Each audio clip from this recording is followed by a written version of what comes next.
Hello दोस्तों, कैसे हैं आप सभी लोग। मैं राजकुमार सिंह आप सभी लोगों का बहुत बहुत स्वागत करता हूं। सबसे पहले तो आपसे लंबे समय बाद मुलाकात हो रही, क्योंकि मेरी तबीयत थोड़ी सी ठीक नहीं थी।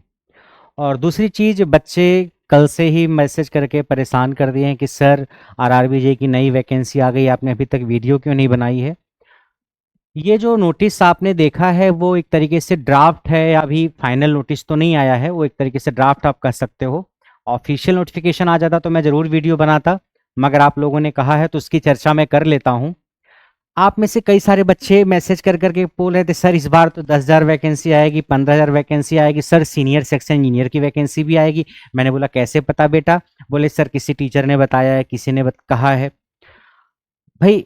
और जो नोटिस में दिख रहा है, ड्राफ्ट में दिख रहा है, वो है 2570 सीट्स। तो रेलवे ने कहा जरूर था कि हम हर साल आपको वैकेंसी देंगे। जब पिछले साल थोड़ा सा हंगामा हुआ था तो रेलवे ने कहा था कि अब हर साल हम कैलेंडर जारी करेंगे रेलवे का, और हर साल वैकेंसी देंगे। यानी जो वैकेंसी हम मिला के एक बार में 5 साल में देते थे, अब वही वैकेंसी हम थोड़ा थोड़ा करके 5 साल में फैला देंगे। इससे आप लोग हर बार फॉर्म भरोगे, क्योंकि सिलेक्शन भाई 2570 सीट्स है तो 2570 बच्चों का सिलेक्शन होगा, ताकि आप हर बार फॉर्म भरोगे और हर बार फॉर्म के पैसे से गवर्नमेंट अपना कुछ काम करेगी, या उसी पैसे से जो लोग ज्वाइन करेंगे उनको सैलरी दे देगी। या हो सकता है जो बजट हो बिगड़ गया हो रेलवे का, संसद भवन बना है और सांसदों के लिए बहुत सारे कंस्ट्रक्शन के काम हुए हैं, तो रेलवे के पास बजट नहीं है, इसलिए रेलवे थोड़ी थोड़ी वैकेंसी निकाल रहा है। आपकी चिंता क्यों करेगा रेलवे भाई। आपकी चिंता से देश के युवाओं से कोई मतलब नहीं है। ये 2570 सीट्स है। इतनी ही सीट्स रहेगी या बढ़ेगी, वो तो ऑफिशियल नोटिफिकेशन आने के बाद ही पता चलेगा कि हाँ ये इतनी ही है या कुछ बढ़ने की पॉसिबिलिटी है। जब तक ऑफिशियल नोटिफिकेशन नहीं आ जाता तब तक कुछ कहना मुश्किल है। हाँ, बट मान के चल सकते हैं कि मैं मोस्ट प्रोबेबली कि जो आपने नोटिस देखा है, पीडीएफ आपने जो देखी है, सीट की संख्या 2570, उतनी ही सीट्स आएंगे, आप मान के चलो। और अगर बढ़ जाए या ये फेक निकल जाए जो पीडीएफ वायरल हो रही है, तो अच्छी बात है। बट इंटरनली कई बार ऑफिशियल नोटिस आने से पहले चीज़ें वायरल करने लगती हैं, कई बार गलत भी होती हैं, कई बार सही भी होती हैं। तो अभी हम मान के चल रहे हैं कि ये सही है। अगर सीटें बढ़ के आए ऑफिशियल नोटिफिकेशन में तो अच्छा है। खैर, आप लोगों को 2570 सीटें हैं तो कम। इसी में electrical branch, mechanical, civil, electronics और इसी में सीएमए वगैरह की भी टोटल सीट्स हैं। खैर, उम्मीद लगा के बैठा था चिंटू की इस बार, पिछली बार चूका हूं सर 1 नंबर से, पिछली बार चूका हूं सर आधे नंबर से, 1.5 नंबर से, इस बार सर सिलेक्शन हो जाएगा। देखो, कई बच्चे होते हैं जिनका सिलेक्शन कहीं नहीं हुआ, थोड़े थोड़े नंबरों से रुके आरआरबीजे में सेलेक्ट हो गए।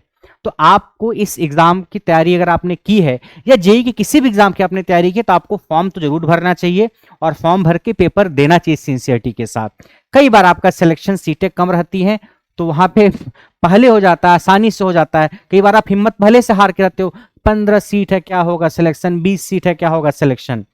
अरे आप हिम्मत से मेहनत से पढ़ाई करोगे तो 2500 सीटें बहुत कम तो नहीं है।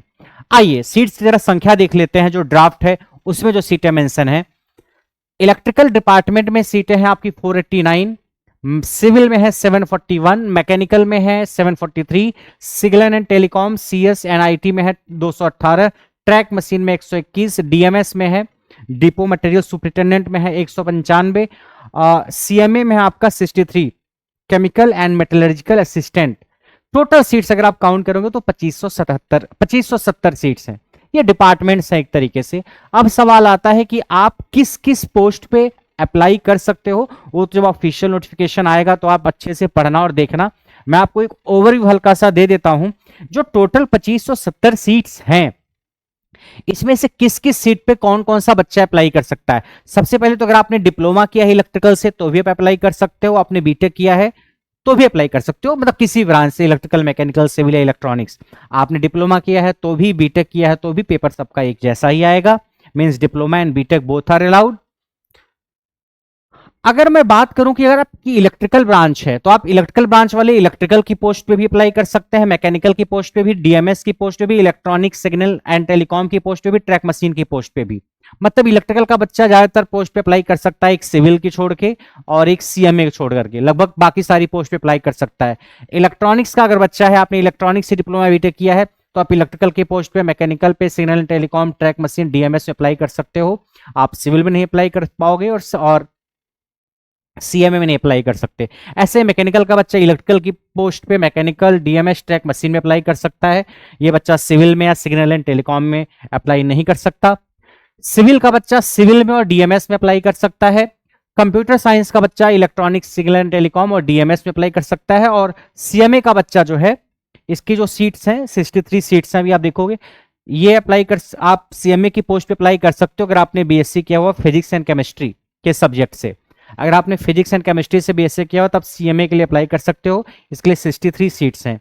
तो आप मतलब किस किस डिपार्टमेंट में अप्लाई कर सकते हो, या इसको और थोड़ा सा इजी हम कर दें तो 2025 का जो ड्राफ्ट है, अभी ऑफिशियल नोटिस नहीं है, मैं बता दूं आपको, क्या वीडियो 10 दिन बाद देखो, 20 दिन बाद, और ऑफिशियल नोटिस में कुछ चेंज अगर रहता है तो हम मान के चल रहे हैं कि यही ऑफिशियल नोटिस आएगा। तो इलेक्ट्रिकल ब्रांच से अगर आपने डिप्लोमा या बीटेक किया है तो आप इन सारी पोस्ट पे मिला के टोटल 1766 सीट पे अप्लाई कर सकते हो।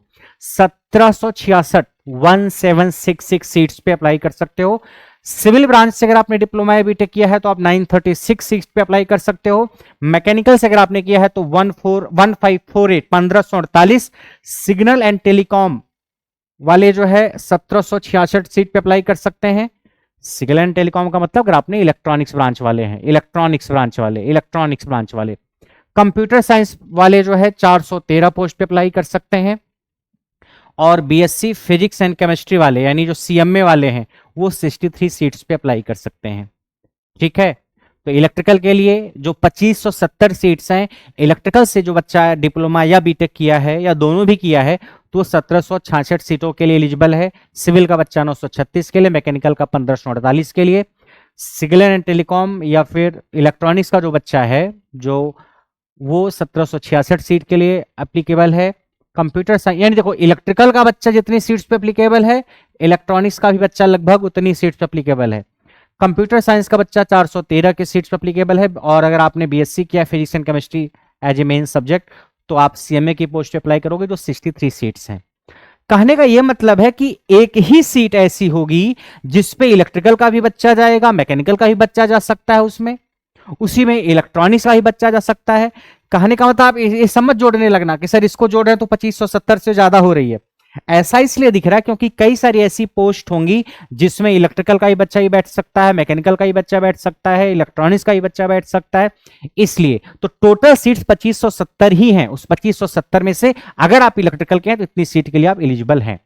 ठीक, तो आपके लिए सीट्स जो दिख रही हैं, जेई की सीट्स तो बहुत ज्यादा तो नहीं आती। अब रेलवे ग्रुप डी जैसे या फिर यूपीएसआई जैसे हजारों हजार में बहुत ज्यादा वैकेंसी नहीं आती हैं।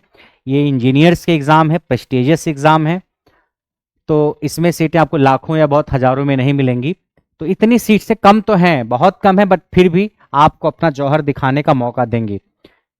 इसके बाद जो बहुत नौसिखिए बच्चे हैं, नए नए आए हैं, उनको एग्जाम पैटर्न पता ही होगा, नहीं पता है तो आप देख लो। एक सीबीटी 1 होगा, फिर सीबीटी 2 होगा, उसके बाद आपका डीवी और डीवी के बाद मेडिकल वगैरह होगा। ऑब्जेक्टिव एग्जाम आपका होता है कंप्यूटर बेस्ड, कोई कन्वेंशनल सवाल नहीं होगा। और ऑब्जेक्टिव एग्जाम होगा, सीबीटी 1 होगा, फिर सीबीटी 2 होगा। सीबीटी 1 में आपको 100 सवाल करने रहेंगे, 100 नंबर के, टाइम होगा 90 मिनट का। 100 सवाल, 100 question, 100 marks, time is 90 minute.